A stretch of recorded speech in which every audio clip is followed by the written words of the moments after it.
His forearm clamped around her throat like a vice, crushing her airway with brutal intent. Maya Thorne, a skilled martial artist in her own right, was trapped, her desperate taps against his arm ignored. The world began to blur, her lungs screaming for air as the black belt, Damien, held the choke with a cruel smirk. He was making an example of her, enjoying her struggle. The sounds of the dojo faded into a dull roar. But then, a new sound cut through the haze, the quiet slide of the main door opening. Until that moment, Damien had no idea who was watching. Before I tell you exactly who just walked in, make sure you hit that subscribe button and drop a comment telling us where you're watching from. We love seeing how far these stories travel. Now let's get into it. The dojo was Maya's sanctuary, a world away from her university textbooks and the long shadow cast by her famous family name. The air inside the Kenshin dojo hummed with a quiet energy, a rhythm of controlled discipline. It smelled of clean tatama mats, antiseptic cleaning solution, and the faint, honest scent of sweat. Sunlight streamed through the high windows, illuminating dust motes dancing in the air like tiny, golden sprites. On the far wall, a calligraphy scroll bore the characters for still mind, flowing water. It was a principle Maya Thorne lived by.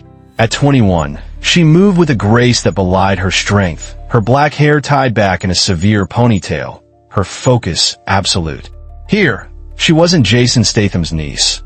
She was just Maya, a dedicated judoka who had earned her brown belt through grit and persistence, not connections.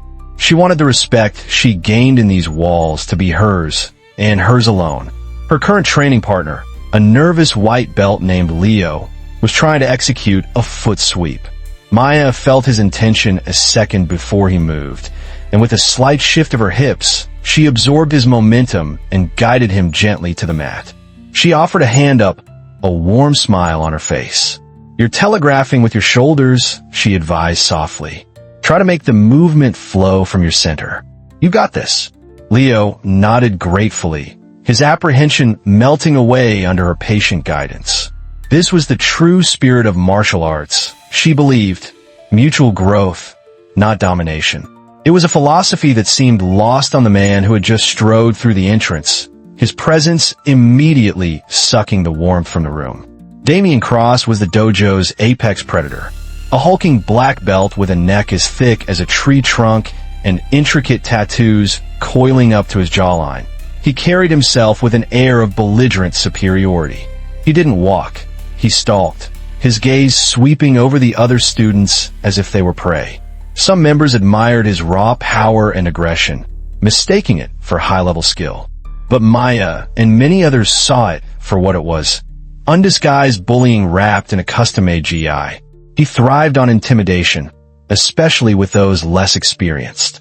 Moments after arriving, he cornered a young yellow belt near the water fountain, criticizing his stance with a condescending sneer. "You call that a foundation? My grandma has a stronger base." He then demonstrated a throw with unnecessary force, sending the kid crashing to the mat with a pained grunt. Damien just laughed, a low, guttural sound that held no humor. Maya turned away, a knot of disgust tightening in her stomach. She hated that kind of casual cruelty. People like Damien poisoned the very essence of what the dojo was supposed to represent. The instructor, a well-meaning but somewhat passive man named Sensei Kenji, clapped his hands. "All right, everyone, find a new partner. Let's work on choke escapes and counters." A collective shuffle filled the room as students bowed and paired off. Maya felt a shadow fall over her and looked up. It was Damien. A predatory grin spread across his face. "Heard you're pretty good," he said, his voice a low challenge. "Let's see if you can handle some real pressure." Maya met his gaze, her expression carefully neutral, and gave a curt bow. The quiet hum of the dojo suddenly felt charged with a tense, electric silence. The calm was over. The storm was here. The moment Damien's hands clamped onto her GI, Maya knew this would be nothing like training. His grip wasn't firm. It was crushing. Each finger felt like a steel talon digging into the fabric, designed to pinch and control through brute force. Where a typical sparring match was a fluid dance of push and pull, a conversation of movement, this was a monologue of aggression. Damien wasn't engaging with her. He was attempting to overwhelm her. He shoved her backward, using his significant weight advantage to drive her toward the edge of the mat.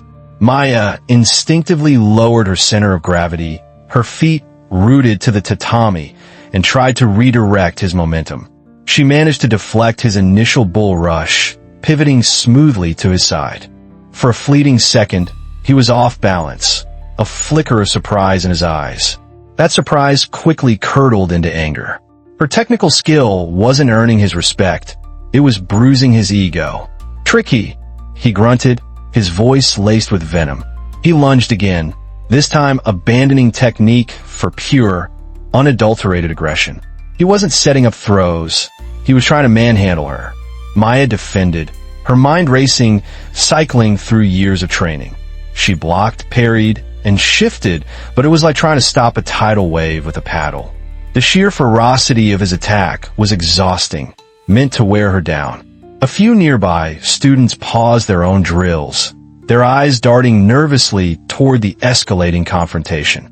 They could see the intensity was beyond normal practice, but Damien's reputation for vindictiveness kept them silent. No one wanted to be his next target. Then, he made his move.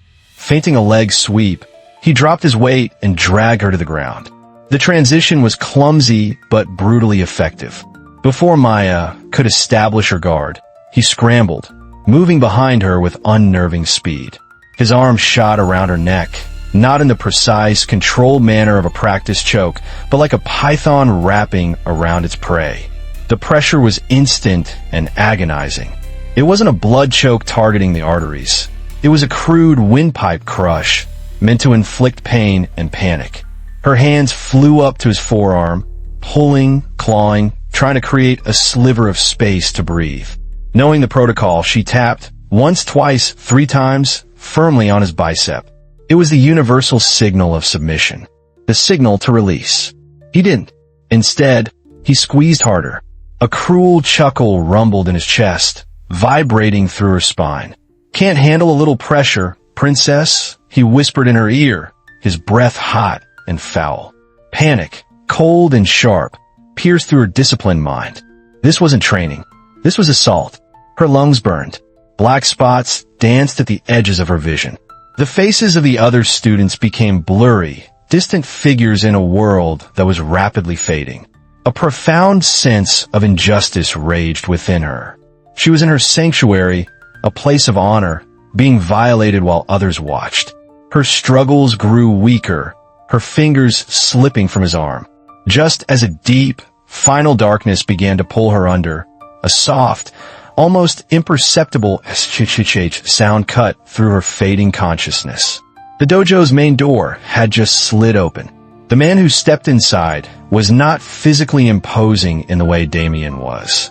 He was 60 years old, dressed in a simple Henley and dark work pants, his frame lean and compact. But the moment he entered, the entire atmosphere of the dojo shifted. It was the way he carried himself, with an unshakable centeredness, a quiet economy of motion that spoke of a lifetime of disciplined power.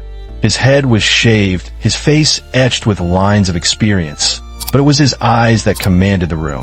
They were a piercing blue-gray, and as they swept across the scene, they missed nothing.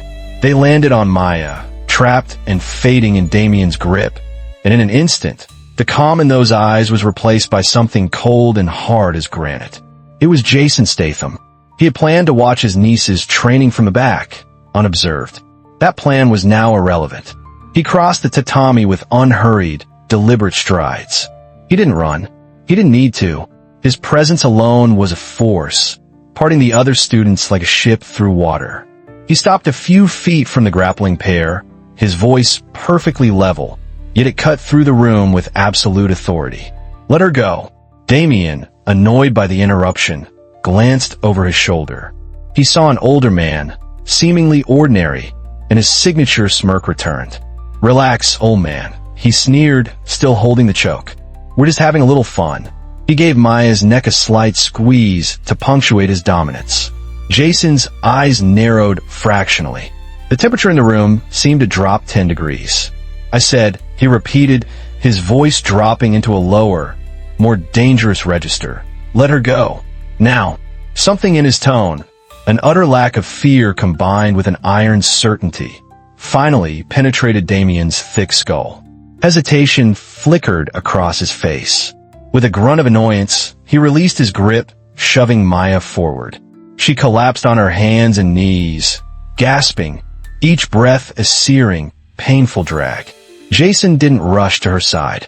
His gaze remained locked on Damien, a predator's stare that made the much larger man shift uncomfortably. Step away from her, Jason commanded. Damien, trying to reclaim his authority, puffed out his chest. What's your problem? This is a dojo. If she can't handle the heat, she shouldn't be here. Jason tilted his head, his expression unreadable. You held a choke after a tap, he stated, not as a question, but as a verdict. That isn't heat. That's a cheap shot. And you did it to a student half your size. That's cowardice. The accusation hung in the air, sharp and undeniable. The other students were now watching with rapt attention. Sensei Kenji had moved closer, but he seemed frozen, unsure how to intervene. Damien's face flushed with anger. This is my house, he snarled. You want to lecture me? Get on the mat and we can settle this. A wave of arrogant confidence washed over him. He was younger, bigger, stronger. He saw an old man who was all talk. Jason's expression remained placid, but a ghost of a smile touched his lips. It did not reach his eyes. Are you sure about that? He asked softly. Because my lessons are a little different from what you get here. I don't teach with words. He calmly took off his watch, placing it carefully on a nearby bench. The challenge had been accepted. The lesson was about to begin. The moment Jason slipped onto the mat, Damien charged, eager to end things quickly and re-establish his dominance. He lunged for a collar grip, intending to use his superior weight to throw the older man and humiliate him. But it was like trying to grab smoke. Jason shifted his weight onto his back foot by a mere inch, and Damien's powerful lunge met only empty air. He stumbled forward, completely off balance. First lesson, Jason said, his voice calm and conversational as if they were discussing the weather. You fight with your anger, not your head. Your rage makes you predictable. Damien's face contorted with fury. He spun around and threw a wild haymaker punch, abandoning judo for raw street brawling. The students gasped. This was a gross violation of dojo etiquette. Jason didn't flinch. He moved inside the punch, his hand coming up not to block but to guide. In one fluid motion, he redirected Damien's arm, using the man's own momentum against him, and spun him around, locking the limb behind his back in a painful joint hold. Damien froze, a sharp cry of pain escaping his lips. Second lesson, Jason continued in that same, unervingly calm tone. You confuse strength with cruelty. Real power isn't about how hard you can hit. It's about control. He applied a fraction more pressure, and Damien's knees buckled. Tap, Jason said simply. Humiliated and in agony, Damien slapped the mat furiously. Jason released him instantly. He started to turn away, the lesson seemingly over. But Damien, kneeling on a mat and clutching his shoulder, couldn't let his pride die. You got lucky, he spat, his voice thick with hate. You're just a washed-up movie star. Those are fake moves. Jason stopped dead. He turned back slowly, and this time, the calm was gone from his eyes. It was replaced by something ancient and lethal. The teacher was gone. Fake moves, he repeated softly. He walked back to Damien, each step heavy with intent. Let me show you how real it gets. Before Damien could even react, Jason moved. It was a blur of pure, devastating efficiency. A perfectly executed takedown sent Damien crashing to the mat, the air exploding from his lungs. In the next instant, Jason was on top of him, his arm locked in a straight armbar, poised to snap the elbow. Damien's face went white with terror. This was no demonstration. This was annihilation. I could take this arm apart so completely, Jason whispered, his voice a low growl right next to Damien's ear, that no surgeon on earth could ever make it work again. Panic flooded Damien's eyes. Okay, I get it. Jason leaned in closer, the pressure on the elbow joint becoming excruciating. No, you don't get it. You feel it. This is the fear you put my niece in, for your own sick amusement. Strength isn't about hurting people weaker than you. It's about having the power to destroy them, but choosing to protect them instead. He held the lock for another agonizing second, searing the lesson into Damien's soul, then abruptly released him. He stood up and faced the silent, awestruck students. His voice rang out firm and clear. Your belt only shows how long you've been here. Your actions show who you are. If you can't tell the difference, you don't belong in a GI. He then walked to the edge of the mat, picked up his watch, and went to Maya, who was now standing. He put a hand on her shoulder. You're strong enough, he said softly, for her alone to hear. But you'll never be alone. This moment was about more than just a fight. It was a lesson in humility, power, and the true meaning of mastery. It revealed that the most dangerous person in the room isn't the one who makes the most noise, but the one who has nothing to prove. True strength is quiet, controlled, and used not to break others, but to shield them from those who would. Have you ever witnessed someone in a position of authority abuse their power? What would you have thought if you were a student watching this unfold, too afraid to step in? Do you think true strength is the ability to win a fight, or the wisdom to know when and how to avoid one? Let us know your thoughts in the comments below. We value every perspective. If this story reminded you that real character is revealed under pressure, hit that like button and subscribe for more stories about hidden masters and justice being served. Share this with someone who appreciates that true strength lies in restraint. We read every single comment and love hearing from our community. More stories about bullies getting what they deserve are waiting for you on the screen right now. Watch those next, and we'll see you tomorrow with another unbelievable true story that will have you on the edge of your seat.